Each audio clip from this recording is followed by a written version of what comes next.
Good morning, everyone. Good morning. It is Monday, but nothing has pretty much changed for foundational Black Americans. It has not. We have to continue to stay on the neck of white supremacy and the paradigm of what's owed to the foundational Black American family. And I know ever since 2020, ever since this pandemic has hit, it seems like the Black family are getting closer and more concentrated in our fight and our ploy for reparations. And now some of us not having the guilt that, we're asking or we're begging for reparations. Not at all. We're not doing that. We're not allowing the federal government to get away with the atrocities of their forefathers. So we continue to put pressure on all government, state, media, and parties that were part of the atrocities, and that's mostly the federal and state governments. So never feel like you are asking for reparations. You're not asking for reparations. You are demanding reparations for what is owed to our foundational Black American family based upon your lineage of your ancestors and forefathers in chattel slavery in the United States of America, those U.S. freedmen. And I think that is what's important that we do not forget. Now, we understand that California passed some legislation basically saying that reparations will be paid based off lineage, which it should be. It should not be based off race. It should not be based off racial profiling and racial discrimination. It should be based off lineage of chattel slavery here in the United States of America. So that is very important. That is very important. And what we're going to show here today, it doesn't matter if it's Monday, Tuesday, Wednesday, Thursday, Friday. It doesn't matter what day of the week it is. We have to continue to beat the drum as loud as we can. Because when we look through American history, family, when we look through American history, the one thing that our people are not understanding that the American government has paid multiple groups reparation over the course of time. Now, with an exception, there are some anecdotal reparation paid to certain groups that are foundational Black Americans, but not the agreed group of the descendants of foundational Black Americans has been paid reparations. But we're going to point out how one particular group in general has been receiving reparation for hundreds of years from the United States of America. But with that being said, let's jump right into it, because what I want to show you, family, is first, what is the definition of reparations? Okay, now we all have our terminologies of reparations, but there's one particular piece of reparations I want you to be familiar with.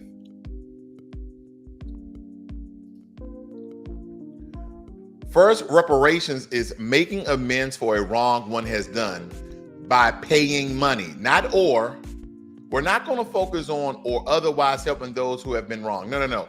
We don't need help. By paying money. That's the one key thing that I want you guys to focus on. And I know some people have been asking, is it a one-time payment? Is it grants? Is it low interest loans? Is it opportunity? It's cash payments, family. And then someone said, well, okay, if it's a cash payment, how much money is it? How often is it being paid? Is it a lump sum? Is it a monthly payment? I said, well, we can start off dealing with Native Americans and the reparation package they still receive today. You can make it similar to theirs. Now, we're a much larger group, and the majority of Americans' wealth has been generated by the ancestors of foundational Black Americans. So the amount would be a lot bigger. It would be much, much more. And you don't have to agree to this. This is just the truth. So let's talk about it. Now, currently, some of you guys who are fiscal analysts, economists, a lot of you, people work in finance. So the number I'm about to show you is going to be staggering, but no one cares. The U.S. debt calculator. Yep. The United States of America is 30 trillion in debt. And every so often I pop up this particular debt clock. But it really doesn't mean anything, because we live in a country where they absolutely print how much money they need and send it to other countries. And we put the value, we set the standard of how much our money is worth, how much value our money has. Because you would think, if America is $30 trillion in debt, who are they in debt to? Now, this is going to blow your mind, because I wish I could do this with my business. I wish I could do this and show other people how to do this. But the United States of America are indebted to themselves. Yes. The Chinese does own some of the debt because they bought government bonds. But America owns majority of their own debt. And what they say? So we're $30 trillion in debt. Let's just keep on printing money. Don't you wish you could do that? But see, we as the American people, we are indebted to organizations and companies within America. But the American government is indebted to themselves. And how do they solve that problem? They just spend more money. That's how they solve it. And when you look at the United States national debt at $30 trillion and almost a half, and then you look at the U.S. federal tax revenue, the revenue per citizen, the total state revenue, the total local revenue, we get around, let's see, we got 4 trillion here, 6 trillion, 7 trillion. Let's just say is around $7.7 trillion. And then it says the U.S. gross domestic product is around 24 trillion. So we still don't even reach 30 trillion when we add these very arbitrary, fictitious numbers into play. We really don't even get close to it. So how will the American government pay foundational Black Americans the money they owe for all the wealth that our forefathers have built for this country? How will they pay us this money? Because again, family, we are $30 trillion in debt. Good morning, Brent C. Nice to see you. So let's get to it. Now, before I simply go in on one particular group, I would like to point out those very anecdotal times that the U.S. government has paid particular groups a very small sum of money. Now, let's go through it very quickly, because most of this is going to be Native Americans, okay? So right here in the 1900s, we see the 1924, the Pueblo Lands Act of 1924 says a history of Indians in the United States, that essentially they had payments along that is $1.3 million, okay? We go down to 1934, the Indian Reorganization Act, which authorized $2 million a year in appropriations for the acquisition of land for Indians, meaning that the government set aside money in order to buy land back from itself to give the Native Americans. Interesting. We're going to set aside funds. We're going to set aside land grants so we can buy land from the citizens that our forefathers allowed to take land from Native Americans so we can buy it back. See, family, when you dig into this government and the amount of money they fork out each and every year, and even if you go back in history, it's constant and consistent that it's blatantly the reasons why they do not want to pay foundational Black Americans, those U.S. freedmen, the money that is owed to them. We get down to 1946, Indian Claims Commission. It says commission had adjudicated. Now, this is when the Indian Claims Commission sued the federal government, sued the United States government. It says the commission had adjudicated 546 claims and awarded more than $818 million in judgment. So yes, you can absolutely sue United States government. Now, some people are going to claim, well, the reason why they could do that is because Native Americans and many of the reservations that they live on are considered sovereign land. So it's like another country suing another country.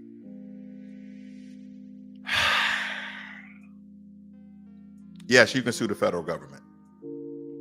1950 Navajo Hopi Rehabilitation Act was passed, authorizing appropriation of $88 million over 10 years for a program benefiting the Navajo and Hopi, including soil conservation, education, business and industry development on reservations, and assistance in finding employment off reservations. Meaning that the Navajo tribe received $88 million to build casinos so they can stay wealthy. Now, I'm not going to get into all these other ones. I got some ones here just pretty much highlighted. We got 1971, around $1 billion in cash and 44 million acres of land to Alaska Native Claims Settlement Act. They're also considered Native Americans in some sense.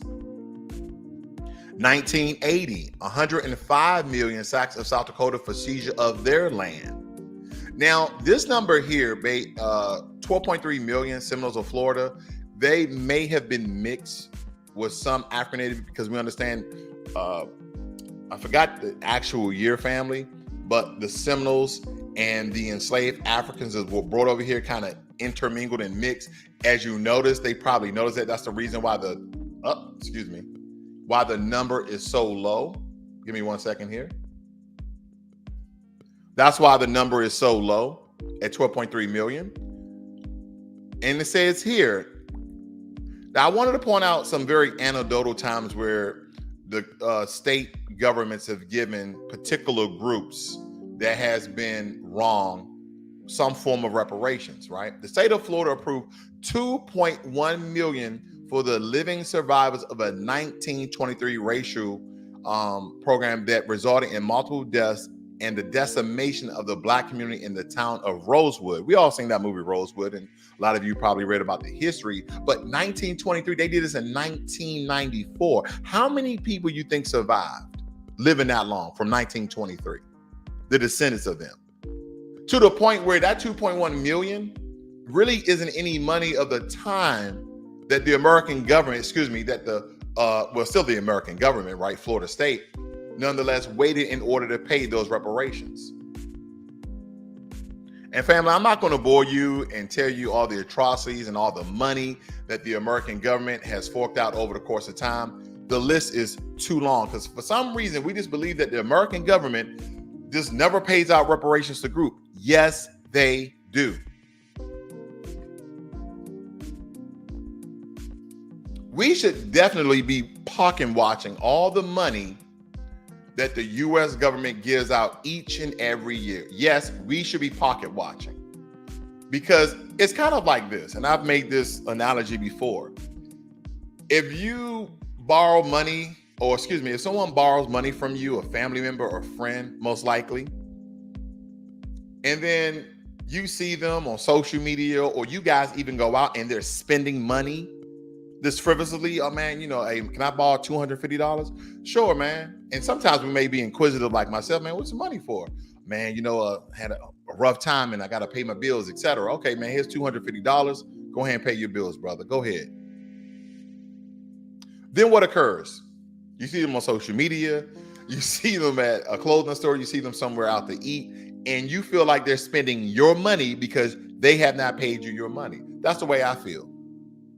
That's the way that each and every foundational Black American, that your roots stem right here in this country. That's how you should feel every time the United States government, whether it be federal, state, or local, spends and gives money to anyone and for anything without paying you. You should just feel wronged. You should feel infuriated, but don't get angry, right? Because you got to keep pressure, constant and consistent pressure on the United States government in order to give them what we are owed. And a lot of us are so feeble-minded, not to disrespect anyone, but a lot of us can be so feeble-minded. Well, how much is it? And family. Just as well as the Native Americans, the payments should go into perpetuity. So I say, well, how can we mirror? I say, Well, how long should we pay it? Well, how long are you going to pay Native Americans reparations? Then the time spent that you sent in giving grants and monthly allotments and yearly budgets to Native Americans, let's at least match the amount of time that you've done with them so far. And if you don't have an end date, then so be it. Has ours to match up. Because if you stole their land and our land too, but our forefathers and ancestors built the country, then the 16-20 trillion dollars of wealth that our family have built for this country, let's start there. But I do want to point out some things, because again, I told you I'm parking watching today, family. Oh yeah, foreign aid by country who is getting the most and how much. This is a February 7th, 2022. So this is not, this is not even a year old. As we look right here, the U.S. foreign aid spending in 2021, committed to the 2021 budget is $38 billion. Dispersed so far is $32 billion. Family, we're not even in June yet.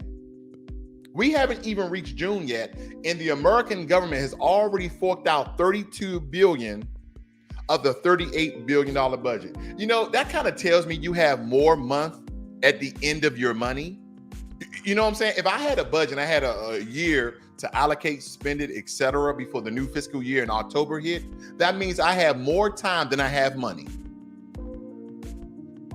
That's a contradiction, right? Because we understand that time is money. The more time you have, the more opportunities and time that you'll have to actually make money, versus you have more time than you have money, meaning you're spending way faster than the time is allotted for. Because we're not even in June, and the American government has already paid $32 billion to foreign groups. And who is this money going to?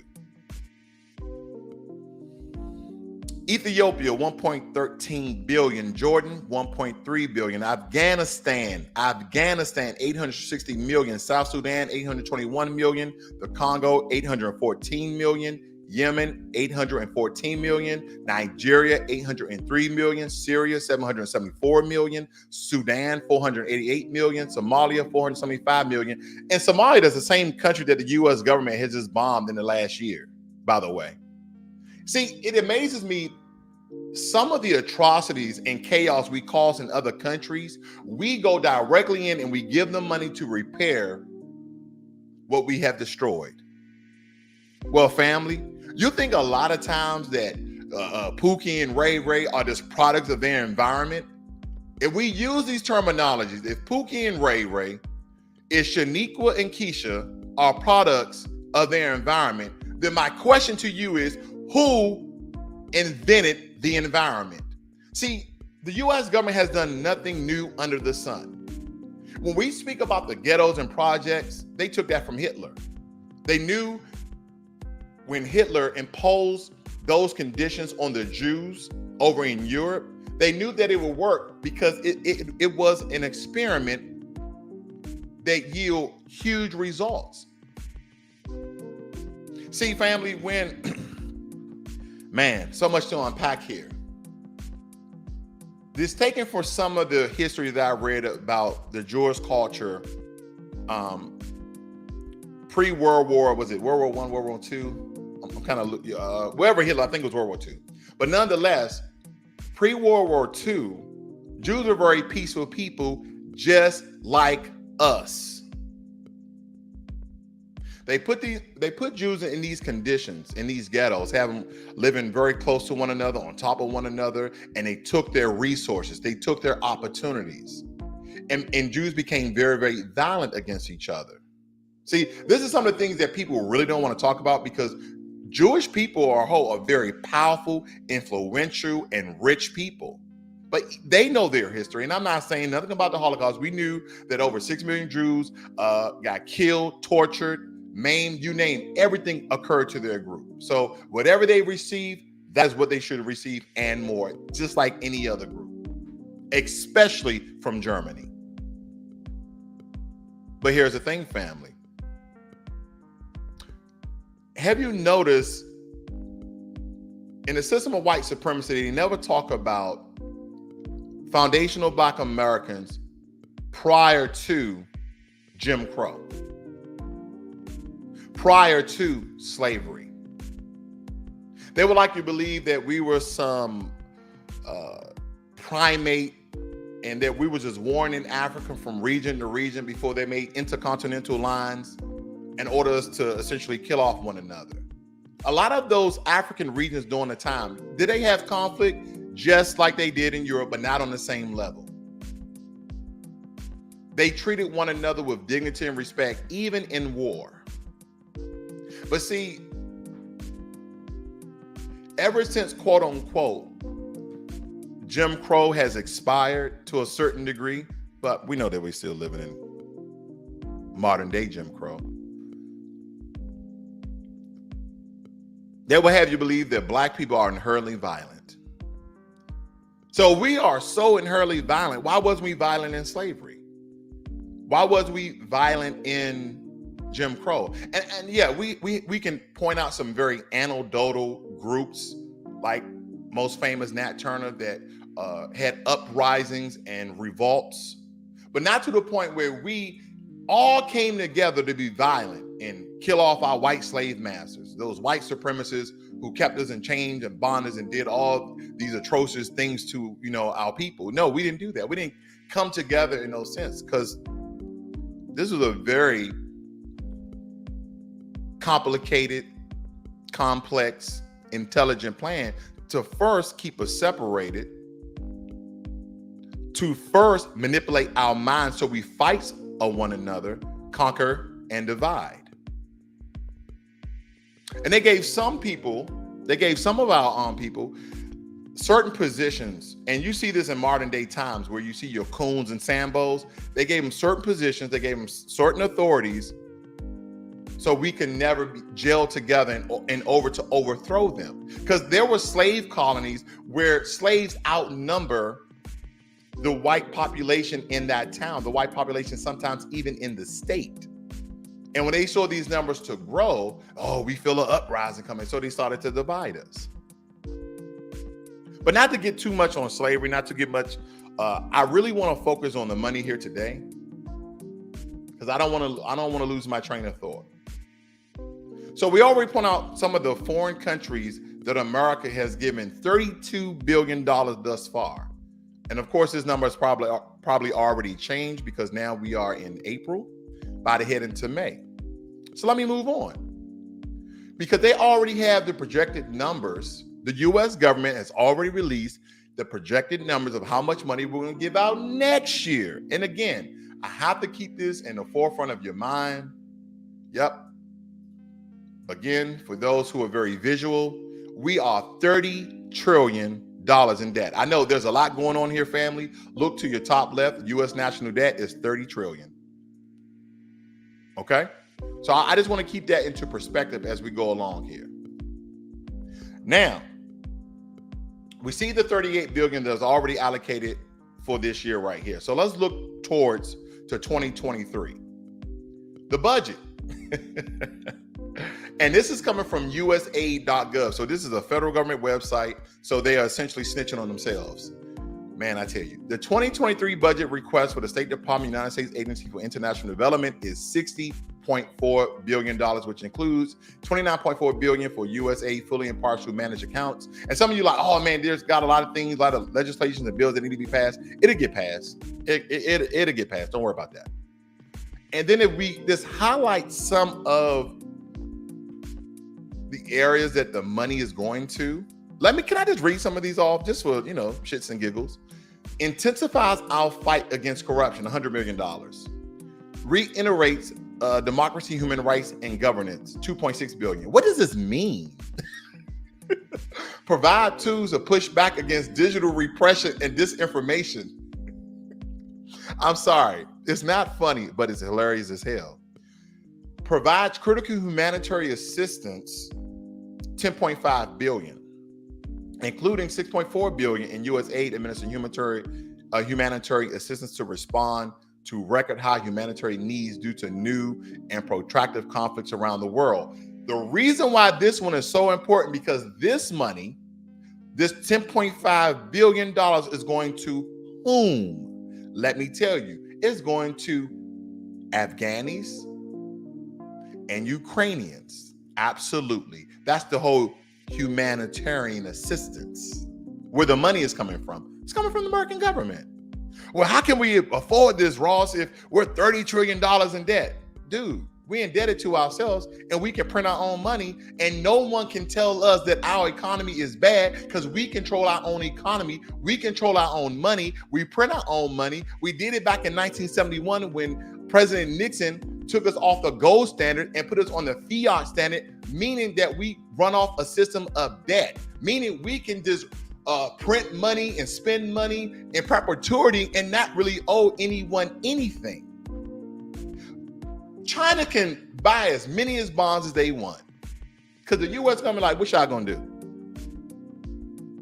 It's kind of like when you told when you was growing up and like, hey man, you owe me that $10, man. Shit, man, as long as I owe you, you'll never go broke. That's what the U.S. government is telling China. As long as we owe you, you'll never go broke. But when you gonna pay us? Exactly. Supports the implementation of the National Strategy for Gender Equity and Equality, $2.6 billion. Okay, that's supporting the white LGBT community. Got it. Maintains the Gender Equity and Equality Action Fund. Okay, we know where that money's going to.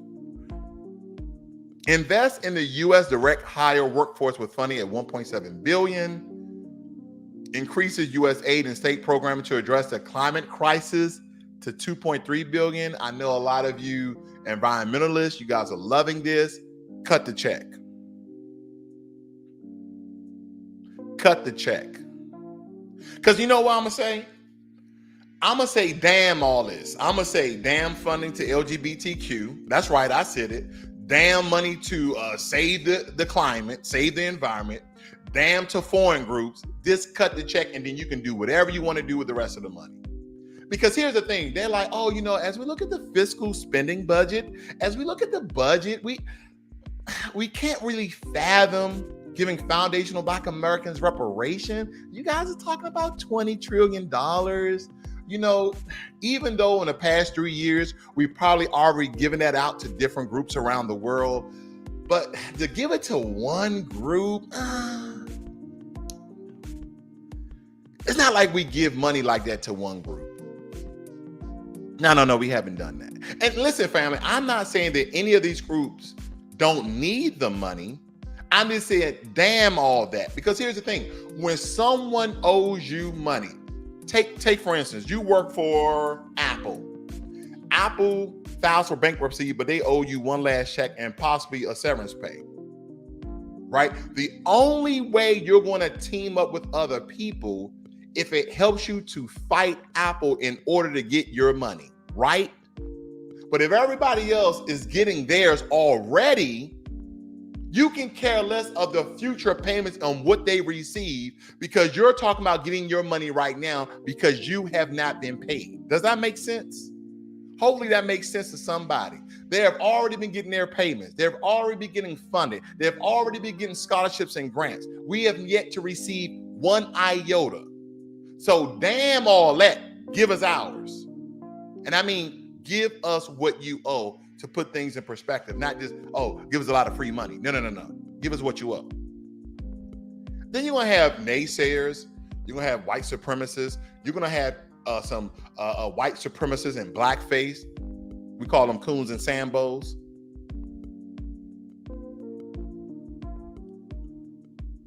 $47.6 million specifically for this initiative.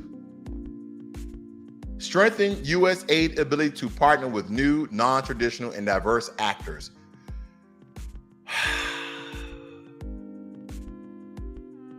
It's almost like they're funding crisis actors. But yeah, I'm going to take a break here because we're about to get down and dirty with the information. Because now I'm going directly after one particular group. And when I mean going after them, not that I'm attacking this group at all. I just want to point out a lot of the money that has been allocated to this particular group for a very, very long time. And you won't really hear none of them speak too largely about it. Because here's the thing. It's kind of like if you're getting paid under the table, and people know you getting paid under the table, but there's nothing no one really can do about it, you can just keep getting paid on the table. You can just, hey, I'm not going to raise no red flags. I'm not going to do that. I see we had Rodrigo in the room. We have LaMarcus. Rodrigo says they also paid Japanese as well when they were in concentration camps. Absolutely. Those internment camps. Yep. Now, I think they paid those Japanese people who were in those internment camps around $20,000. I forgot the year, but I think the equivalency of that $20,000 payment probably equals, and again, I'm just randomly throwing out a number here. I want to say like $85,000 today, okay? When you factor in inflation, etc., you know. Let's see here. They spent $300 million a day for 20 years in Afghanistan. They can afford it. See, family, I love when you guys chime in. I love when you guys put facts over fiction, because a lot of times our people don't understand the amount of money that the U.S. government, state and local and federal, gives out each and every day and each and every year for whatever purpose they need fit. Whatever purpose they see fit. And they would tell you it's for the security of the United States of America. He says here, they just give $800 million to Ukrainians a month ago or so, and another $800 million on it. Oh, yeah, we're going to get into that, family. We're going to get into that. Oh, yeah, we're going to get into that. They have enough to give only Foundation Black Americans $1 million a piece. Oh, no, they don't. It's a lot more than that, brother. It's a lot more than that. Because don't forget, Native Americans are still getting paid today. But then they have a lot of these websites here that are trying to debunk the fact that they're getting money. And we're going to point out some of those things here because it's a lot of contradictions. I'm about to show you here, family. Give me 1 second. Here we go. This is what the brother was talking about. And this is coming from whitehouse.gov, fact sheet on U.S. security assistance for Ukraine. The President Biden today announced an additional $800 million in security assistance to Ukraine, bringing the total U.S. security assistance committed to Ukraine to $1 billion in just the past week, and a total of $2 billion since the start of the Biden administration. Family, this is in March. We're already at $2 billion given to Ukraine, and believe it, it's a lot more. Because they're still giving assistance. They're still giving aid. They're still giving support. See, what we need, you know, when people say, hey, yeah, man, I support you on that. How do you support me? Just talking about it? The U.S. government, when they deal with other groups and they say, we're going to give you aid, we're going to give you support, we're going to give you assistance, all these key words, that's money, money, money, money, money, money, money. And it comes both directly and indirectly. How so? Well, if we're going to give you military equipment, that calls the U.S. military money. So take, for instance, right? Someone gives you a gift, or someone gives you a hand-me-down, like, oh man, I got this old laptop. I don't really use it no more. It's in great working conditions. You can have it. Oh man, you want anything for it? No. Just take it for free. Oh, really? Take it for free? Yes. So when we give military support, military equipment, military aid, we're giving things away for free that we have already paid for. So it costs the U.S. government money. And guess what the U.S. government always do? We always buy it back. I don't mean from the groups that we give it to, but we buy it anew. We buy new equipment to replace the old equipment we give to other groups. So that costs the U.S. government money. So we both give direct cash payments and indirect resources, support, and assistance to other groups when we support them. And don't forget, Ukraine is not part of NATO. So these are some of the things we have to point out.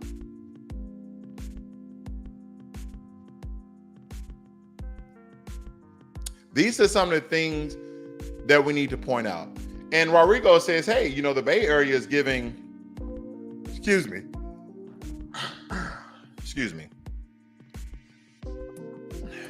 The Bay Area is giving Black Americans $300 a month in reparations. Family, that's anecdotal. That's what I'm referring to. That doesn't give the aggrieved group reparations. And $300 is a drop in the bucket. And that's only for one area. That's only for one area in California. So we can't exploit a drop in the bucket as though all foundational Americans are giving reparations. They should be receiving more because, again, we still have to look at the federal government. We have to look at the state government because they're only getting paid on a local level. And even with that being said, that $300, they probably should still be getting more from the local government. This stating a fact here. So let's not exploit a drop in the bucket as though all foundational, because here's my thing. How are other people going to receive this reparations from those small groups in the Bay Area at $300 a month? All right, I'm gonna move on from that though. I just wanted to point that out very, very quickly. So let's get right into it. The group I'm referring to is the Native Americans. So we understand that the largest bill that was passed of giving Native Americans additional reparations on top of the yearly budget came from Joe Biden when he signed into office at $31.2 billion. It says here that the chairman of the Senate Committee on Indian Affairs helped secure more than, so it's more than this. And here's the thing, family, I hate when they have these public and private numbers. What am I talking about? They give the public a number, but then they say more than, meaning that that second number, the actual total amount, is private. They says more than 31.2, more than 31.2 billion in dedicated funding for tribal governments and Native communities. More than. So it was more than 31 billion. It was more than 31.2 billion.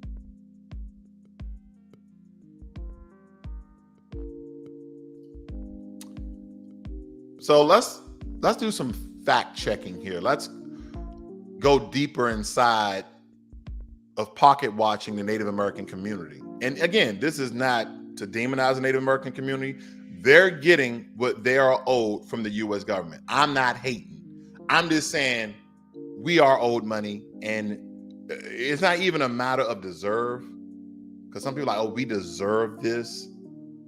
I feel like you have to, you know what? I'm not going to get into it. I'm going to stay on track here today, because there's a lot of ways I can go about really breaking this down and deconstructing the money that is owed to foundational Black Americans based off your lineage, the U.S. freedmen. So let's go right into it, family. I'm gonna be very clear and concise here. I don't want to jumble my words. Here we go. History of reparations in the United States. It says here, reparations, a system of redress for egregious injustices, are not foreign to the United States. Native Americans have received land and billions of dollars for various benefits and programs for being forcibly exiled from their native lands. For Japanese Americans, $1.5 billion was paid to those who were interned during the World War II. Additionally, so Hitler was World War I. Okay, so just to correct that. Additionally, the United States, via the Marshall Plan, helped to ensure that Jews, that's right, receive reparations for the Holocaust, including making various investments over time.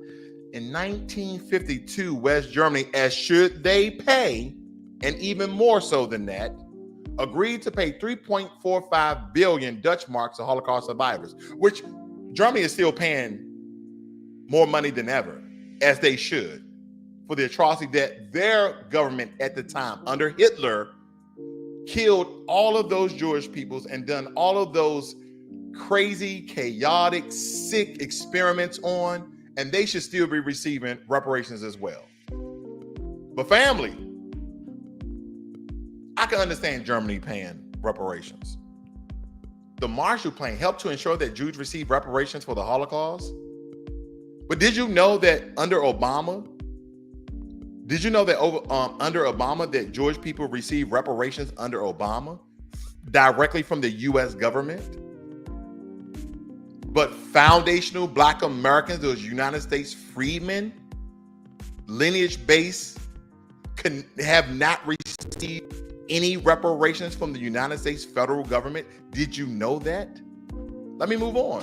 Black Americans are the only group that has not received reparations for state-sanctioned racial discrimination. And see, brother Rodrigo was saying the Bay Area. San Francisco is a city in California. But we have not received anything from the state. We have not received anything from the federal government. Because when they say state-sanctioned racial discrimination, it was also federal-sanctioned discrimination as well. Here we go. Missed policy opportunities to atone for slavery with reparations. We understand the whole Special Order 15, Sherman signed Field Order Special Order 15 that allocated 400,000 acres of confiscated Confederate land to Black families. And by the way, they gave this land back to those Confederates who hold our ancestors in slavery. Just to point that out. Additionally, some families were to receive mules left over from the war, hence 40 acres in a mule. Okay, so I'm gonna jump down here a little bit. Let me just highlight some of this really very quickly so we can. Instead of giving Blacks the means to support themselves, the federal government empowered former enslavers. For example, in Washington, D.C., slave owners were actually paid reparation for lost property for the formerly enslaved. This practice was also common in nearby states. Many Black Americans with limited work options returned as sharecroppers to till the same land for the very slave owners to whom they were once enslaved.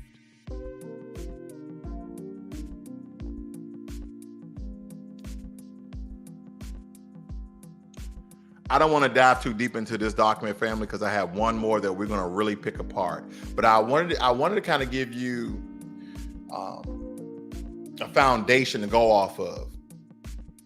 That we're the only group that has yet to receive reparations, either on a federal and state level. So now, Native Americans. And again, I just want to point out, this is not negative towards Native Americans in any way. But again, I told you in the very beginning of the video, I'm pocket watching.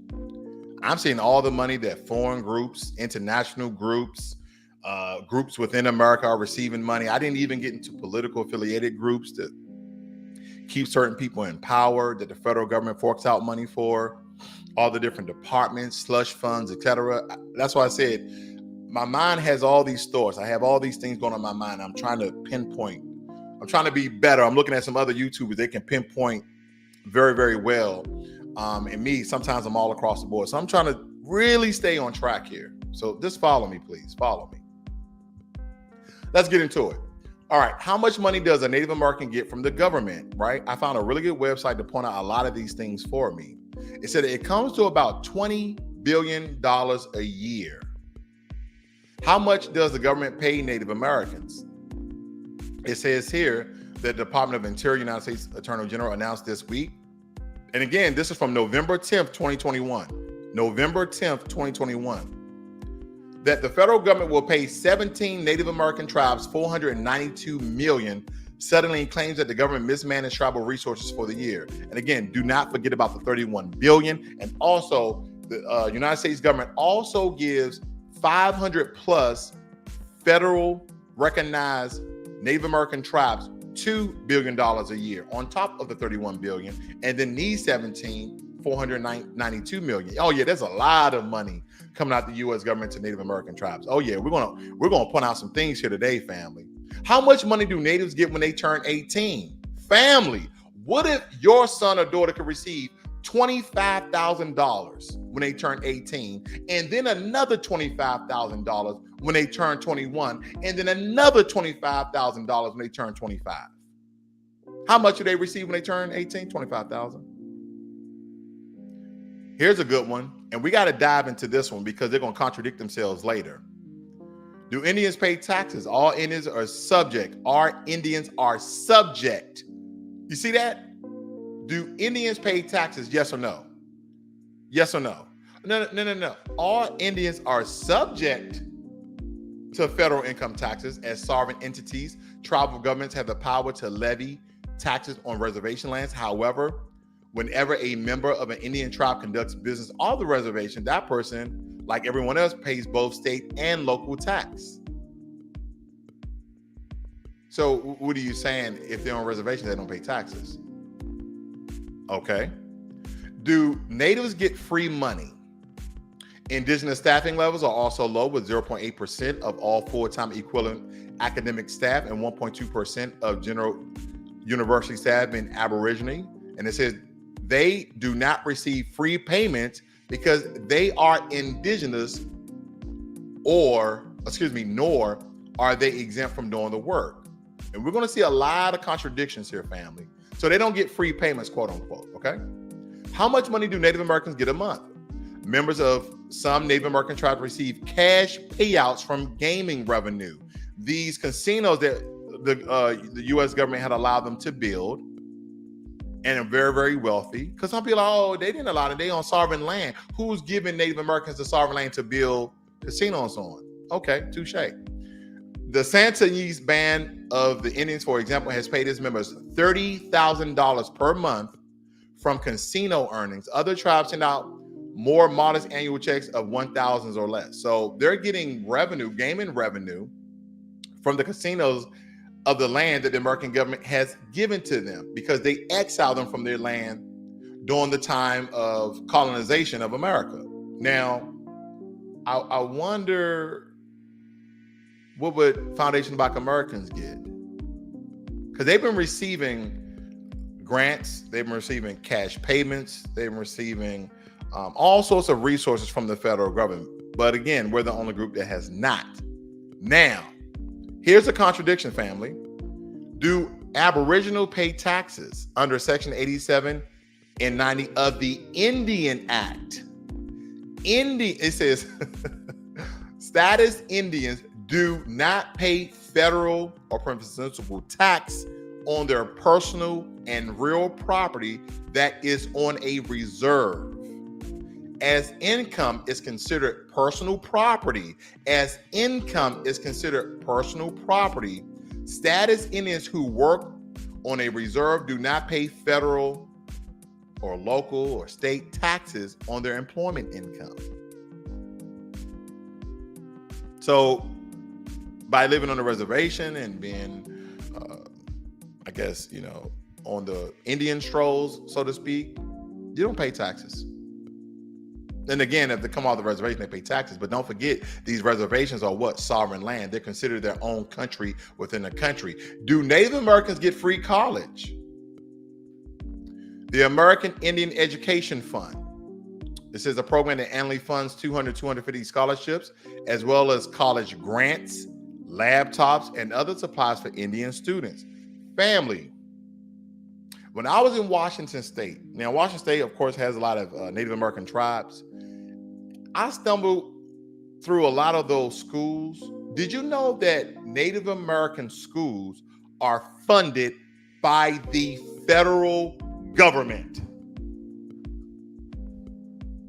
Family, Native American schools are funded by the federal government.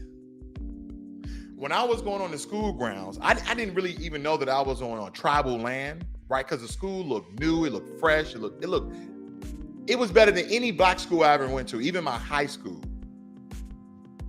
And I started to look at the school buses. The school buses had U.S. federal government on it. Family, when people tell you things, but when you see it for yourself, you get that aha moment. That's how I was like, what the? I didn't know that. A lot of their schools are funded by the federal government. And I'm not going to say, oh, well, they're using your tax dollars. No, the U.S. government can print out money however, whenever, how much they want, when they want. But see, what they won't tell you in some of this trick bag language, they say, oh, no, the Native Americans don't get free college money. They have the American Indian Education Fund. They're talking about scholarships to college. They're not talking about grade school. Now, picture if your elementary school, your middle school, your junior high school, your high school was federally funded. Federally funded, not locally funded, not state funded, but unlimited resources and money to build and to maintenance your school. Because when I went inside the school, they had new computers and new laptops and projectors, and they even had a computer lab where the kids can look down and draw on the table. I was mind blown, family. And I said, federally funded. And in Washington, D.C., we had a lot of our schools to close down because of those impoverished neighborhoods. What if Black Americans can get a similar plan? I'm not saying that we should. A similar plan, because we owed a lot more. We're owed a lot more. So family, don't get it twisted. But what if we can get a similar plan of Native Americans? How would our schools look then? How would our education be then?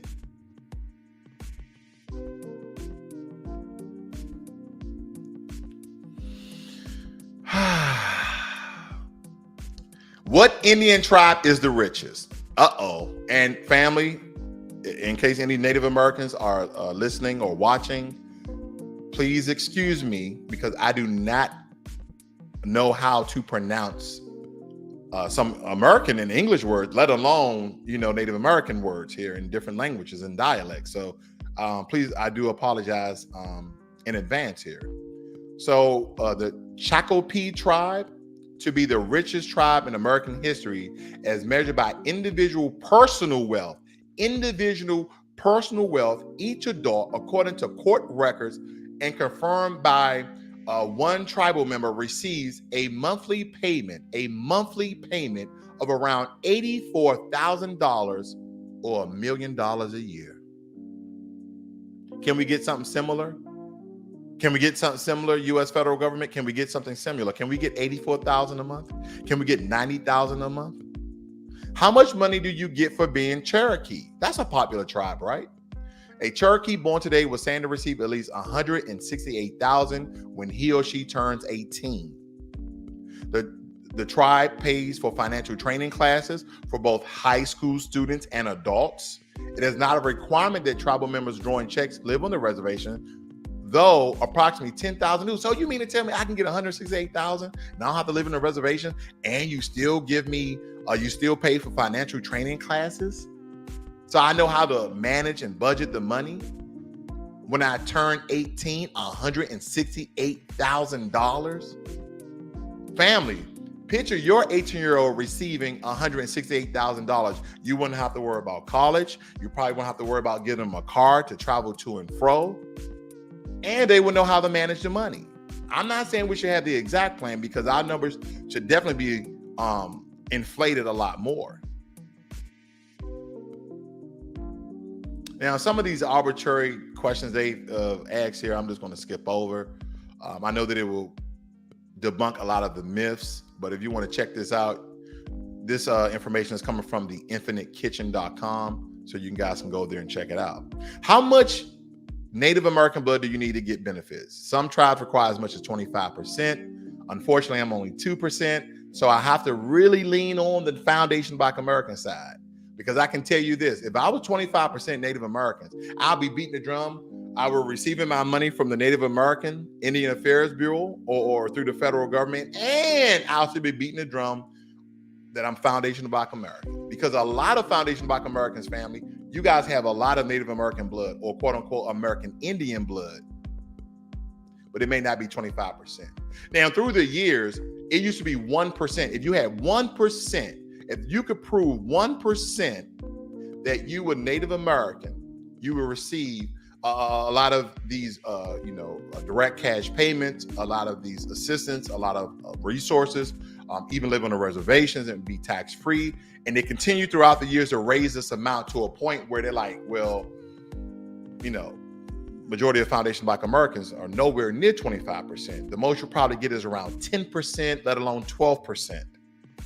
And now with, 23andMe and Ancestry.com, they can test this and actually use DNA proof and markers to justify that you're not 25. I wanted to point those things out because I thought it was very important.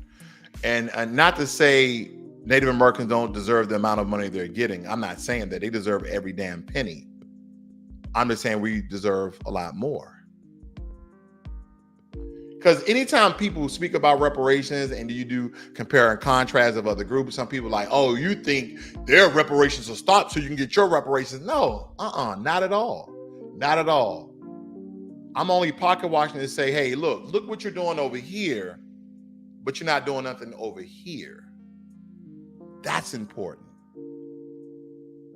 Because if other groups wasn't receive reparations, then I don't think we will ever even have an argument, let alone a discussion, let alone legislation talking about reparations. Like if they never paid reparations to Jews during the Marshall Plan and under Barack Obama, they never paid reparations to the Japanese.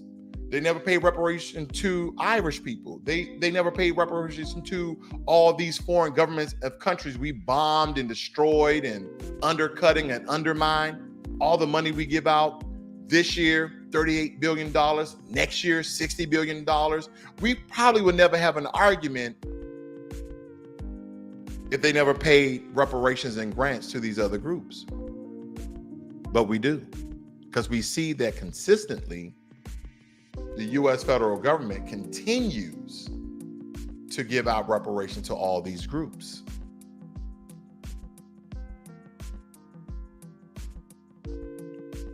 And as I look down the list, family, it just continues to go on and on and on. And all the money that the U.S. government has paid to other groups. Case in point, the United States Court of Claims, the Haitian Indians of Alaska versus United States, the plaintiff tribes won a judgment of $7.5 million as just compensation for land taken by the United States government between 1891 and 1925. Here we go. Georgia restored many Cherokee landmarks, a newspaper plant, and other buildings in New Ecota. It also repealed its repressive anti-Native American laws of 1830. The Pawnees were awarded more than $1 million in a suit brought before the Indian Claims Commission for land taken from them in Iowa, Kansas, and Missouri. Family, this list goes on and on and on about the repair of the Native American society. And America has still allocated billions of dollars a month to go out to those 500 plus federally recognized tribes. And there's no end date. So when someone asks me, well, Ross, if they're gonna give us what they owe, as you say, when will the payment stop and how much would it be? I say go ask Native Americans when the federal government start giving the money. What? It's like nobody wants to talk about it. It's like nobody wants to do a compare and contrast. In order to justify the claims of what we owe, we have to have something to compare it to. Not compare numbers, so to speak, or direct cash payments. No, because I know it'd be a lot more than that. But we have an example of you paying over 100 years of giving land back and allocating funds and grants to buy the land back from citizens. Because somebody say, well, that a lot of land is already spoken for in the United States of America. Well, I'm saying, well, the federal government is set aside land grants to buy land back from citizens so they can give it to Native Americans.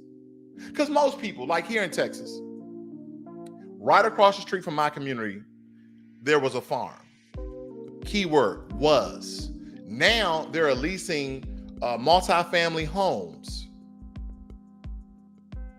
They sold the farmland. Now I'm pretty sure some developers came in, offered, the farmer some money he could not refuse, just as well as the federal government can do that to different people who own lands. If you live in some shanty town, but you got 50 acres of land, you got 100 acres of land, you come in there with $1 or $2 million, and yeah, we're gonna sell this.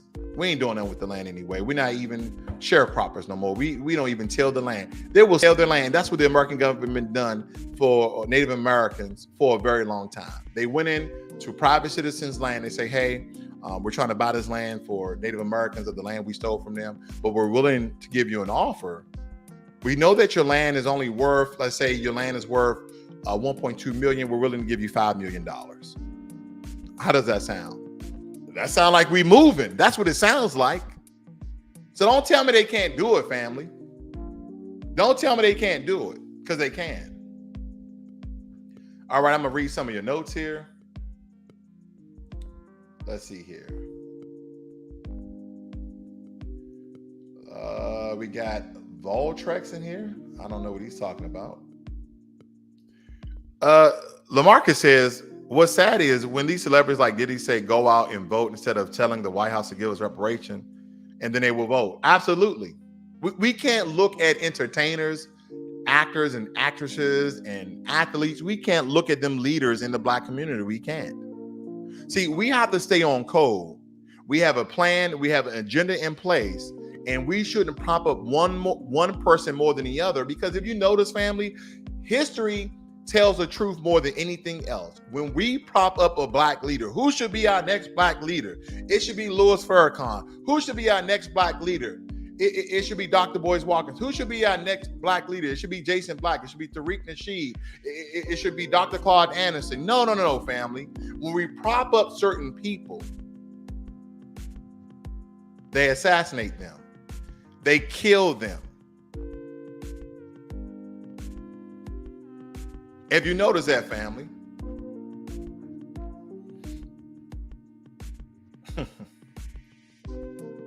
Thank you, Jermaine Anderson. I do appreciate your moderation, brother. Thank you. Rodrigo says, crazy thing is in California, Native Americans males lead the state in high school dropouts. You know why? Rodrigo, think about it, man. If you had anywhere from $25,000 to $168,000 waiting for you, why would you even go to school? And I'm not saying, Foundation of Black Americans, once we get the money, we're going to drop out of school. No, there's a level of schooling that you absolutely need. We either be homeschooling, because here's the thing. We don't know if they're being homeschooled. That's another thing, because I don't know those numbers. Maybe you do. I don't know those numbers. Then secondly, how we know if they're not pooling together, because this is what Native Americans do. They pool together all the money and resources that the federal government gives to them, and they build $1 billion casinos. They receive $1 billion in revenue a year. It makes me kind of want to look up a quick number. Let me just look up a quick number. Stay with me, family. I'm just making points here.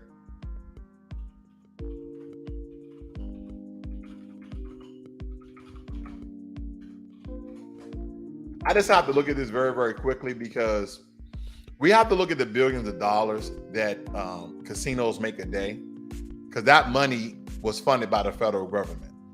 Okay. And this is a very arbitrary number, but this is coming from last year. Look at this, family. How much does a casino make in a day? A large busy casino is going to make between $1.5 to $3 million a day. These numbers are going to vary considerably based on the location of the casino and how big it is. So let's just go at $2 million a day. $2 million a day. And don't forget all the money that they give to their local tribesmen of the gaming revenue. But they still receive $2 million a day. And guess who goes on these reservations and gamble?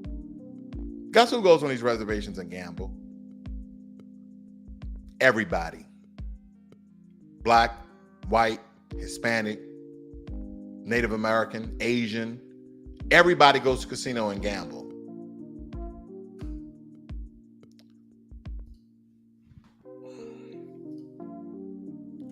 Family, I think there's a level of pocket watching you have to do in order to understand how way the money is being transferred and moved. And I'm just looking at all the money that the federal government has given to Native Americans and has given nothing to U.S. freedmen, nothing to Foundation of Black Americans, nothing. Let me just read this very quickly so we understand.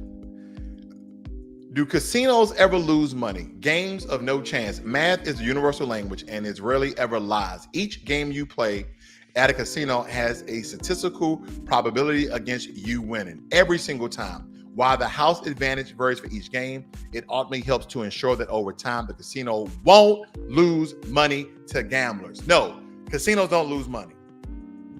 They have set up their games in a systematic way for them to have profit. And there's even a time limit. It was some weird time limit. If a gambler on a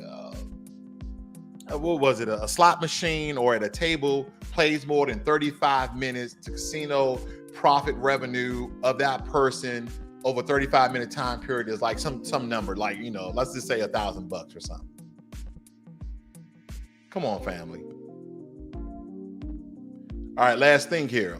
I've heard stories where there were Asians use Native Americans' card to get reparations. I heard that too. I don't know any official claims of that. I haven't seen any court documents but I've heard that as well. So that could be rumor based. But anyway, family, that's it for today. It's Monday. It's still reparations. It's Monday. It's still reparations.